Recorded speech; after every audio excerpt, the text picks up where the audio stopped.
ठीक है, तो क्या देख रहे थे अपन? मोल। मोल क्या है भाई? तो यूनिट है किसका? नंबर का। जैसे एक डजन बोलने से हमको क्वांटिटी ख्याल में आ जाती है, 12 क्वांटिटी केले वगैरह लेते हैं अपन एक डजन।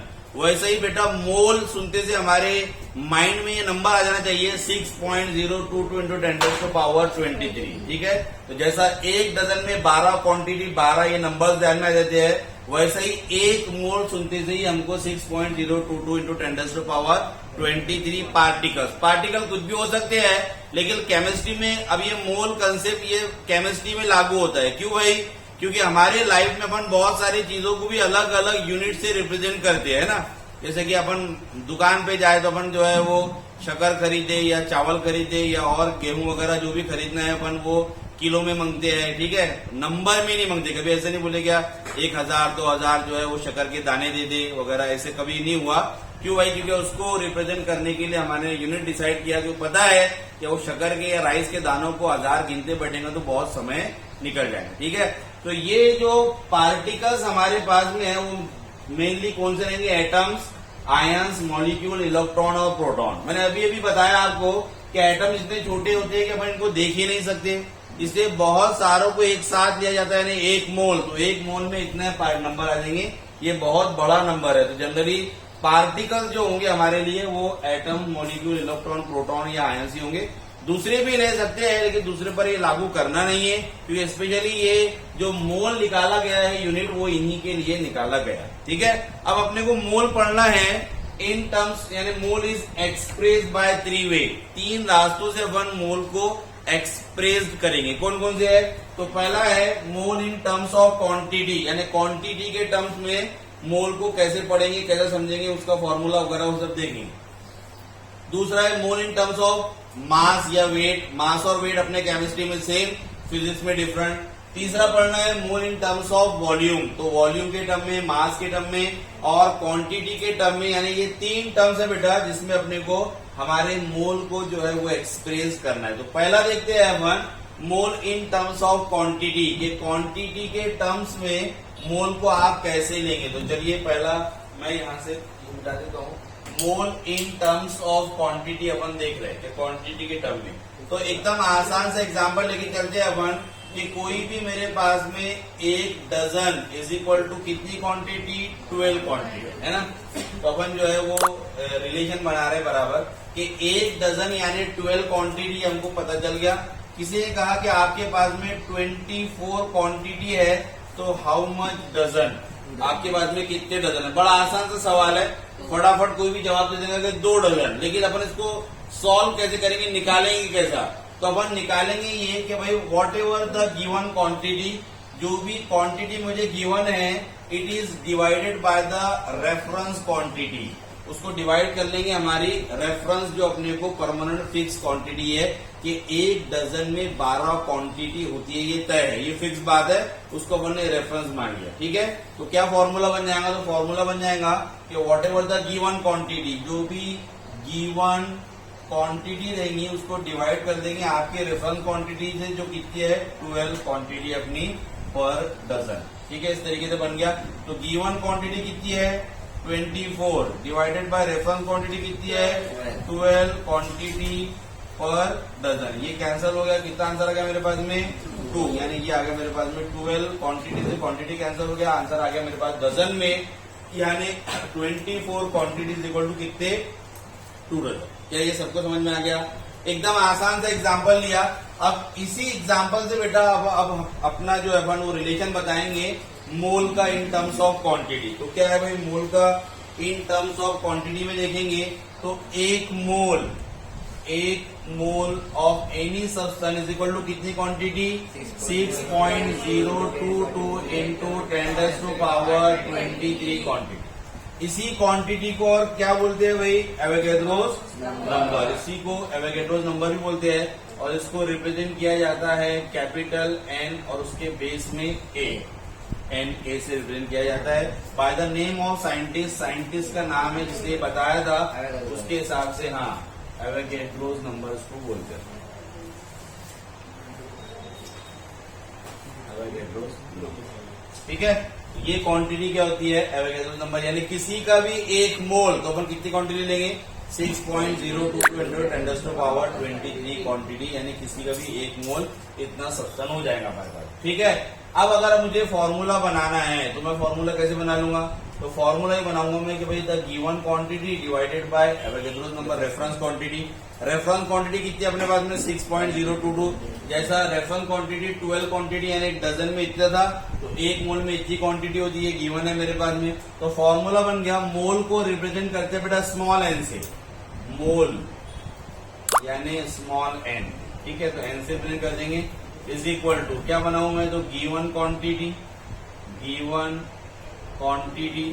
जो भी क्वांटिटी मुझे क्वेश्चन में गिवन देगा डिवाइडेड बाय रेफरेंस क्वांटिटी। तो रेफरेंस क्वांटिटी कितनी अपने पास में 6.022 into 10⁻23, या उसी को मैं क्या लिख सकता हूँ?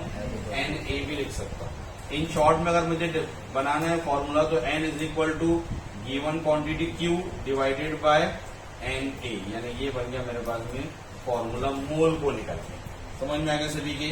अगर वो किसी ने हमको मोल गिवन है और वो क्वांटिटी पूछ ले, भाई मोल गिवन है क्वांटिटी पूछ ले, तो क्या फॉर्मूला बन जाएगा? तो फॉर्मूला बन जाएगा Q is equal to N into NA Avogadro's number. ये क्वांटिटी का फॉर्मूला बन गया। मैंने NA को इधर लेकर चला गया, तो Q भी मैं निकाल लूंगा क्वांटिटी, है ना। किसी क्वेश्चन में ऐसा पूछ लेगा मोल गिवन है भाई, आपको क्वांटिटी निकालना है, नंबर निकालने है कि कितना दिया हुआ है, तो उसके हिसाब से अपन क्या करेंगे? ये फॉर्मूला का इस्तेमाल करेंगे। तो चलिए इस पे जब क्वेश्चन करते हैं और फिर समझते हैं आसानी से, यहाँ तक का नोट कर लो, फिर आगे देखते हैं। उसको पॉज करो, नीचे से ना, नीचे। हाँ, तो क्वेश्चन है अपने को कि if 12.044 into 10⁻20 atoms of magnesium is given, calculate the moles of Mg। Mg के कितने मोल्स होंगे बोलता है, वो कैलकुलेट करके बताओ। ठीक है, तो फॉर्मूला क्या है भाई? फॉर्मूला है मोल निकालने का, mole is equal to quantity divided by Na Avogadro's number. ठीक है, कितनी क्वांटिटी गिवन है? तो क्वांटिटी गिवन है मुझको 12.044 into 10⁻20 डिवाइडेड बाय Na, यानी कितना? 6.022 into 10⁻23। क्या करेंगे जी? ये पूरा कैंसिल हो जाएगा, 6 1 6 2 ये कैंसिल हो गया पूरा। कितना आंसर आ गया तुम्हारे पास में? 2 इंटू ये इसको क्या लेके जाएंगे? ऊपर। समझ में आ गया? इसको जब ऊपर लेके गए बेटा यहाँ पर, तो ये हो जाएगा आपका, समझ लो यहाँ पर था आपका 10⁻20 इंटू 10⁻⁻23। तो 20 में से -23 करेंगे, कितना आ जाएगा आंसर? 2 इंटू 10⁻⁻3। तो ये आंसर आ गया -3, यानी क्या? -3 यानी मिली। -3 यानी क्या होता है? अरे पढ़ाई ना उस दिन, अरे भाई प्रीफिक्स नहीं प्रीफिक्स पढ़ाया मैंने उस दिन। 10⁻1 अब जो है 10⁻2 डेसी, 10⁻3 मिली। हाँ, ये पूरा पढ़ाया है मैंने उस दिन, लिखा है ना प्रीफिक्सेस, तो उसमें है ये 10⁻3 का मतलब होता है मिली, और मोल में आंसर आ जाएगा। ठीक है, तो ये हो जाएगा आपका 2 मिली मोल। ऐसा भी उसको तुम बोलोगे, मिली यानी 10⁻3। मोल निकालने हैं तो 2 मिली मोल, ये आपका आंसर आ गया। ठीक है, ये पहला क्वेश्चन हो गया हमारे पास में, जिसमें अपने को निकालना था क्वांटिटी। अगर वो हमको दे दे, अगर वो हमको यहाँ पर मोल दे दे, जैसे क्वेश्चन दूसरा मान लेते हैं अपन, question 0.5 mole of Mg +2 ions is given। ठीक है, calculate the number of Mg +2 ions। ये अपने को दे दिया उसने आपको। ठीक है, यानी अब हमको यहाँ पर मोल दे दिया, तो 0.5 mole of Mg ion is given. ठीक है, और हमको क्या बोल दिया निकालने के लिए? नंबर निकालने के लिए बोल दिया, क्वांटिटी मालूम करने के लिए बोल दिया। क्वांटिटी यानी नंबर, तो नंबर बोले क्वांटिटी बोले बेटा, तो अपन समझ जाए वहां पर। ठीक है, तो calculate the number of Mg +2 ions अपने के लिए निकालने के लिए बोल दिया। ठीक है, तो मुझे पता है कि भाई फॉर्मूला क्या बन जाएगा मेरे पास में, बोलो। तो quantity is equal to n number of moles into Avogadro's number, ये वाला फॉर्मूला बन जाएगा अपने पास में, है ना। क्वांटिटी निकालना है, नंबर्स निकालना है। चलो, मुझको पता है कि कितने हैं 0.5 into 6.022 into 10⁻23। 0.5 is nothing but कितना, हाफ। 1/2 into 6.022 into 10⁻23। अब ये कैंसिल हो जाएगा मेरे पास, ठीक है। तो कितने हो जाएगा ये 3.011 इंटू 10⁻23।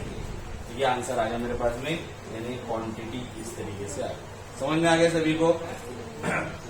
तो मोल दिया है तो क्वांटिटी निकाल सकते हैं, ठीक है बेटा। अगर मोल नहीं दिया, क्वांटिटी दिया तो मोल निकाल सकते हैं। तो दोनों तरीके से अपन एक एक क्वेश्चन करवा दिया कि अगर अपने को क्वांटिटी निकालने के लिए आया तो ये फॉर्मूला अप्लाई कर लेंगे, मोल निकालने के लिए आया तो ये वाला फॉर्मूला अप्लाई करेंगे, ठीक है। नोट कर लो। मास के टर्म, ठीक है। मोल इन टर्म्स ऑफ मास या वेट, मास के टर्म में या वेट के टर्म में अपन मोल को कैसे एक्सप्रेस करेंगे। तो चलो फिर से अपन आसान सा एग्जांपल लेके चलते हैं कि अगर मेरे पास में 1 kg है, 1 kg, 1 किलोग्राम में 1 kg में कितने ग्राम, तो हम बोलेंगे 1000 ग्राम, ठीक है। एकदम आसान। उसके बाद में अगर मैं बोल दो मेरे पास में 2000 ग्राम है तो कितने केजी, ये सवाल आ गया अपने पास। तो क्या करेंगे अपन, तो फिर से वही, तो भाई what ever the given mass, जो भी गिवन मास होगा, given mass divided by reference. Reference कितना है अपने पास में, 1000 ग्राम है अपने पास में, ठीक है बेटा। 1000 ग्राम पर केजी, इस तरीके से आ जाएंगे। यूनिट अगर बनाना है तो पर केजी। तो अब क्या किया अपन ने, गिवन मास कितना था 2000, ठीक है, ग्राम, अपॉन में कितना 1000 ग्राम पर केजी। ग्राम से ग्राम कैंसल, ये कैंसल हो गया, कितना आंसर आ गया बोलो 2। ये आ गया अपने पास में 2 केजी। समझ में आ गया सभी के भाई? जैसे अब ये कैलकुलेट किया अपन ने, उसी तरीके से अपन मोल्स कैलकुलेट करें, ठीक है। उसी तरीके से क्या कैलकुलेट करेंगे अपन, मोल। अगर मैं बोलूं कि भाई मेरे पास में 1 मोल किसी भी सब्सटेंस का, तो मास कितना, तो मैं बोलूंगा किसी भी सब्सटेंस का 1 मोल यानी उसके एटॉमिक मास के बराबर। एटॉमिक मास इन ग्राम, क्या में इन ग्राम, एटॉमिक मास जो रहेगा उसका वो ग्राम में, इसके बराबर ये हो जाएगा बेटा अपने पास में एटॉमिक मास, या फिर उसका मॉलिक्यूलर मास, जिसको मोलर मास भी बोलते हैं, मोलर मास, ठीक है। एटम रहेगा बेटा तो एटॉमिक मास देंगे अपन, और वो मॉलिक्यूल रहेगा तो मॉलिक्यूलर मास देना पड़ेगा। बात समझ में सभी की? ऑक्सीजन है तो ऑक्सीजन एक एटम है, तो मैं लूंगा उसका एटॉमिक मास कितना 16 ग्राम, ठीक है। अगर वाटर है H2O, तो H2 का मैं अपने ये लूंगा मोलर मास, तो H2 2 हाइड्रोजन, ऑक्सीजन का मास 16 प्लस 2 कितना 18। समझ में ये बात सबके? तो एटॉमिक मास, अगर एटम बोला तो एटम का मास ले लो ग्राम में, मोल हो गया वो। अगर मोलर मास बोला तो किसी मॉलिक्यूल का मास ले लो ग्राम में। अपन ने उस दिन समझा था कि अगर मास को लिया जाता है बेटा AMU में तो वो एटॉमिक मास वगैरह हो जाता है। अगर उसी को ग्राम में ले लो तो वो क्या हो जाता है, उसका मोलर मास। लिख के दिया था ना उस दिन ही, दोनों टर्म में अपन ने लिख के दिया था बेटा, तो वही चीज है ये। तो एटॉमिक मास ग्राम में या फिर मोलर मास, ये भी क्या ग्राम में, ये हो जाएगा उसके 1 मोल के बराबर, ठीक है। अब फॉर्मूला क्या बन जाएगा फिर, तो फॉर्मूला बन जाएगा मोल निकालने का, कि अगर मोल निकालना है मुझे इन टर्म्स ऑफ n लिखता हूँ इज इक्वल टू, तो एटॉमिक मास तो बहुत कम आता है, मोलर मास ज्यादा है, तो अपन मोलर मास को रेफरेंस बना के चलते हैं। तो भाई n is equal to whatever the given mass, जो भी मास हो जाएगा given mass divided by reference. तो रेफरेंस में एक तो एटॉमिक मास लिखेंगे या फिर क्या लिखेंगे, मोलर मास। तो मोस्ट यूजेबल जो होता है वो कौन सा होता है, मोलर मास, ठीक है। तो जो भी मास आपको वो देगा ग्राम में डिवाइडेड बाय मोलर मास आपका ग्राम पर मोल में, ये हो जाएगा आपका फॉर्मूला मोल निकालना। समझ में आएगा सभी को? सभी को समझ में आ गया बेटा? तो जो भी मास देगा उसको रेफरेंस से अपन डिवाइड कर देंगे मोलर मास से, ये अपने निकल जाएंगे यहाँ पर मोल। समझ में आया सभी को? तो चलो n इज इक्वल टू, तो मास को लिखा जाता है मास को W से, और मोलर मास को निकाला जाता है कैपिटल M से। तो n is equal to W upon M, ये हो गया पहला फॉर्मूला। दूसरा फॉर्मूला, अगर मुझे वेट निकालना है, मास निकालना है, तो क्या करूंगा बोलो, फॉर्मूला कैसा बनेगा। अगर मुझे निकालना है W निकालना है सीधी, तो बताओ सीधी, W निकालना है अपने को, तो कैसा करेंगे अपन, M को इधर लेके चले जाएंगे, तो W इज इक्वल टू क्या हो जाएगा, N इंटू कैपिटल, यानी mole into molar mass, mole into molar mass, इससे निकल जाएगा अपना वेट और इससे मास निकल जाएगा। क्या सभी को यहाँ तक सबको समझ में आ गया, क्लियर हो गया बेटा? तो चलिए इससे क्वेश्चन करते हैं, तो क्वेश्चन से और आसानी से समझ में आएगा। तो चलिए इतना नोट कर लेते हैं अपन पहले, फिर उसमें क्वेश्चन करते हैं। तो अब अपन देखेंगे बेटा कि किस तरीके से अपन मोलर मास मालूम कर सकते हैं। तो अपन ने पहले भी देखा था बहुत सारा, फिर भी अभी एक बार और थोड़ा टच दे देता हूँ ताकि क्वेश्चन करने में आसानी हो जाए। तो क्वेश्चन अगर अपन देखें तो क्वेश्चन है मेरे पास में कि 22 gram of CO2 carbon dioxide is given. ठीक है, ये अपने को दे दिया उसने, अपने को मास गिवन है 22 gram of CO2 carbon dioxide is given. फिर बोल दिया उसने अपने को find out the mole of CO2, carbon dioxide की मोल मालूम करने के लिए दे दिया, मास दे दिया और मोल मालूम करने के लिए बोल दिया। ठीक है, तो अब हमको फॉर्मूला तो पता ही है कि भाई फॉर्मूला बन जाएगा N is equal to given mass, जो भी गिवन है डिवाइडेड बाय मोलर मास। ठीक है, मोलर मास सबके समझ में आ गया। मास को रिप्रेजेंट किया था अपन ने W से, N is equal to W upon capital M। मुझे गिवन क्या है, तो मुझे गिवन की अगर मैं बात करूं तो गिवन मेरे पास में W है, ये वाला। ठीक है, वो कितना है 22 ग्राम। ठीक है, अब मुझे ये जो M है ना, M, वो M मुझे मालूम करना है खुद से ही। कैसे, तो ये CO2 को देखिए, मास और इसी का लेना है मुझे मोलर मास। जो भी चीज का मास देता है उसी का क्या लेना पड़ता है अपने को, मोलर मास। तो इसमें टेंशन की बात ये है नहीं, मोलर मास गिवन होता है अपने को, एग्जाम में देता है। लेकिन अगर ना दे, अगर वो अपने को मास गिवन मोलर मास ना दे तो अपने को कैलकुलेट करते आना चाहिए, और आता है, बड़ा आसान अपन ने सीखा है। तो वैसे तो देता ही है, लेकिन ना दे तो वही कहावत अपनी, भूख नसोपन सिदोरी असो, है ना। भूख हो क्या ना हो, मतलब वो दे क्या ना दे, लेकिन हमको हमारे तरीके से भी निकालना आता है। तो कैसे निकाल लेंगे, CO2 का मोलर मास अगर अपने को निकालना है, यहाँ साइड में बता देता हूँ कि मोलर मास निकालना है मुझे CO2 का, कार्बन डाइऑक्साइड। तो कैसे निकाला था भाई, क्या था मोलर मास, मोलर मास का फॉर्मूला था कि भाई the mass of all the element present in the molecule, उन सभी का sum, the sum of mass of all the elements present in the molecule is called as the molar mass. जैसा भाई ये क्लास में मुझे मास मालूम करना है, तो मैं क्या करूंगा, क्लास में अवेलेबल सभी स्टूडेंट का मास इज इक्वल टू किसके मास के बराबर, क्लास के मास के बराबर। तो मेरे पास में कौन कौन से एलिमेंट है, यहाँ पर कार्बन है और ऑक्सीजन। एक कार्बन का मास कितना होता है, 12, मास 12, एटॉमिक नंबर 6 और एटॉमिक मास 12। एक ऑक्सीजन का मास कितना होता है, 16, 16 प्लस 12 कितना सर CO2 हाँ इंटू 2 करेंगे, बराबर है। ठीक है, क्योंकि कार्बन डाइऑक्साइड है, CO2 है, तो ऑक्सीजन 2 है, तो 1 का 16, 2 का 32, 32 प्लस 12 कितना जाएगा 44। ये हो गया 44 मेरे पास मोलर मास। समझ में आया सभी को बेटा? तो अगर अपने को मोलर मास नहीं भी गिवन है तो हमको एलिमेंट्स के मास को सम करके निकालते आना चाहिए। ठीक है, तो चलो अब वैल्यू पुट अप कर देंगे, यानी हमको ये भी मालूम पड़ गया कि 44 ये हमारे पास में मोलर मास है, ग्राम पर मोल में इसका यूनिट अगर लिखेंगे। चलिए वैल्यू पुट अप करेंगे, तो small n is equal to कितना मास है, 22 डिवाइडेड बाय 44। ये है अपने पास में ग्राम में, ये है आपका ग्राम पर मोल में। ये ग्राम से ग्राम कैंसल, ये हो जाएगा 22 1 और 20 अपने 2 44 हो जाएगा, है ना। तो यानी आंसर आ गया मेरे पास में कितना, 1/2 मोल रहेगा नीचे, और 1/2 को ही मैं और क्या लिख सकता हूँ, 0.5 मोल। ये आ गया मेरे पास 0.5। सभी के समझ में आ गया। तो इस तरीके से एकदम बड़े आसानी से आप क्या निकाल सकते हैं भाई, मोल निकाल सकते हैं मास की टर्म में अगर अपने को निकालना है। ठीक है, वहीं पर अगर अपने को उसने मोल दे दिया और नंबर ऑफ एटम्स निकालने के लिए बोल दी, जैसे अगला क्वेश्चन देख लो पहले। अगला क्वेश्चन भाई, अगला क्वेश्चन उसने बोल दिया हमको कि आगे फिर आसान वाला लेता हूं कि 0.5 mole of urea, urea details बात, 0.4 mole of urea is given, ये दिया हुआ है बोलता, और बोल दिया कि calculate the mass of urea, urea का मास मालूम करके बता। ठीक है, यानी गिवन में मुझे इस बार क्या है, गिवन की अगर मैं बात करूं तो गिवन में है मुझको बेटा इस बार दिया हुआ मोल एन 0.5 दे दिया। डब्ल्यू मुझे निकालना है और कैपिटल एम मैं मालूम कर सकता हूँ, मोलर मास है ना। कैसे मालूम कर सकता हूँ, यूरिया से।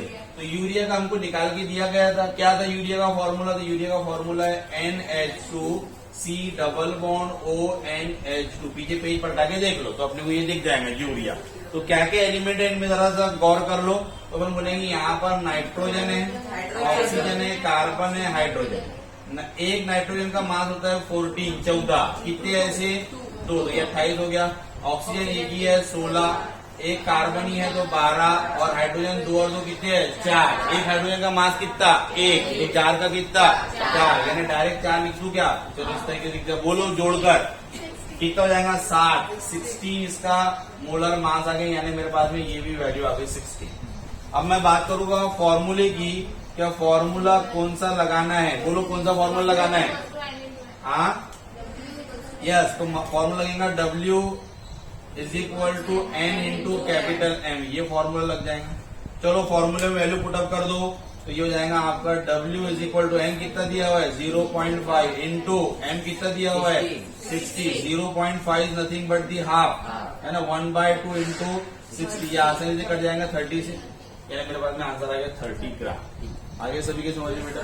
तो इस तरीके से अपन बड़े आसानी से बेटा मास से भी अपने मोल से मास निकाल सकते हैं, और अगर अपने को मास पूछा तो इस तरीके से फॉर्मूला अप्लाई करके अपन मास भी निकाल सकते हैं, मोल भी निकाल सकते हैं, मास भी निकाल सकते हैं। ठीक है, तो चलिए यहाँ तक कर यहाँ रुकेंगे अपन। एक रह गया हमारा इन टर्म्स ऑफ वॉल्यूम, तो इन टर्म्स ऑफ वॉल्यूम कल देख लेंगे।